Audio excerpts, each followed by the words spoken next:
Hey guys, welcome back to our channel. नोंथांमोनखौ जोंनि चेनेलाव आरोबाव खनसे बरायहरनाय थाबाय।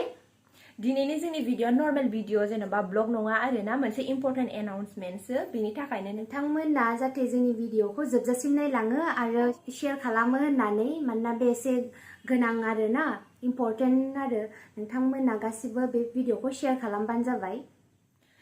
जोंनि बे एनाउन्समेन्टआनो जाहैबाय बङाइगावनि चापागुरियाव APSC आरो UPSC नि कर्सनि थाखाय मोनसे इनस्टिट्यूशन खुलिदों। बेनो जाहैबाय सेन्ट जेवियर इनस्टिट्यूशन। बेयावहाय कचिं लागोन आरोना जेराव नोंथांमोनहा बयबो कचिंखौ लाफैनो हागोन जायनाखि APSC आरो UPSC खौ उथ्रिसारनो गोसो।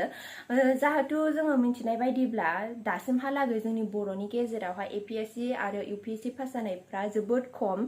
नाथाय दा जोङो बिनि थाखायनो गोजान जायगायाव जों कचिं लाहैनांगौ जायो जेरै गुवाहाटीफोराव आरो बेफोरबायदि जायगायावहाय थांनो थाखायबा गोबां रांनि आंखाल जायो। खायफा मानसिफ्रा थांनो हाया मानो होनबा गुवाहाटी बायदि सहरा बिराद एक्सपेन्सिभ आरोना।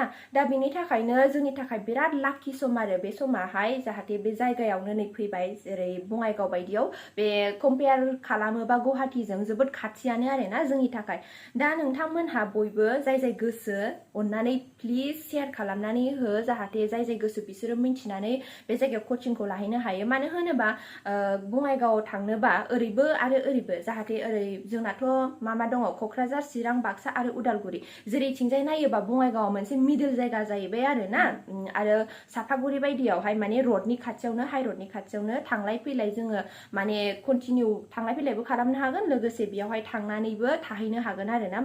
माने बे जायगायावहाय जेन'बा एक्सपेन्सिभबो नङा एथबां भारा आरि थानो थाखायबा आरोना बेयावहाय बाट गुवाहाटी बायदियाव थांनानै जुदि जोङो कचिं आरि लायनांगौबा बिराद एक्सपेन्सिभबो जायो आरोना। दा बेनि थाखायनो नोंथांमोननिसिम रिक्वेस्ट थाबाय आरो जाहाथे बयबो मिथिनानै बेयाव कचिंखौ लाहैनो हायो। जाय लानो गोसो बिसोर कन्टेक्टखौ जोङो डिसक्रिपसन बक्सआव होनानै होगोन आरो नोंथांमोनना गासिबो कन्टेक्ट लालायनानै जाय लानो गोसो बिसोर बेयाव लकेसनखौहाय डिसक्रिपसन बक्सआव होनाय जाबाय। लोगोसे नैबे कन्टेक्ट नाम्बारावहाय नोंथांमोनहा कल खालामनानै सोंहरबानो जाबाय बिनि बादै मोजाङै डिटेल्सआव आरोना।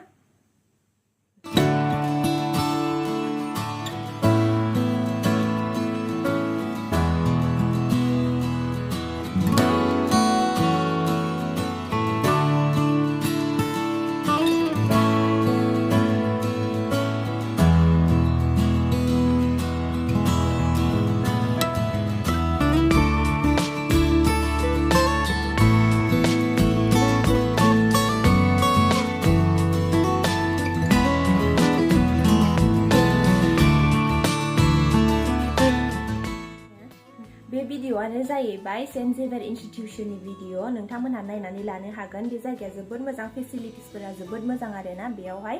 दा नोंथांमोनाहाय डिसक्रिपसन बक्सआव नायनानै जायगाफोर लकेसनफोरखौ मोजाङै नायनानै लादो लोगोसे कन्टेक्ट खालामहरदो कन्टेक्ट नाम्बाराव थुनानै।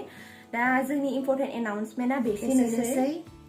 नोंथांमोना गासिबो प्लिज जों रिक्वेस्ट खालामो आरो बे भिडिअखौ बांसिननिफ्राय बांसिन शेयार खालाम जाहाथे बयबो मिथियो आरो जाय लानो गोसो बिसोर बेयाव लाहैनो हायो बे भिडिअखौ नायनानै आरो प्लिज आरोना शेयार खालाम बे भिडिअखौ बांसिननिफ्राय बांसिन। दा जोंनि भिडिअ एसेनोसै। जोंनि भिडिअखौ जोबजासिम नायनायनि थाखाय थेंक इउ स' माच। लाभ इउ अल। बाय बाय।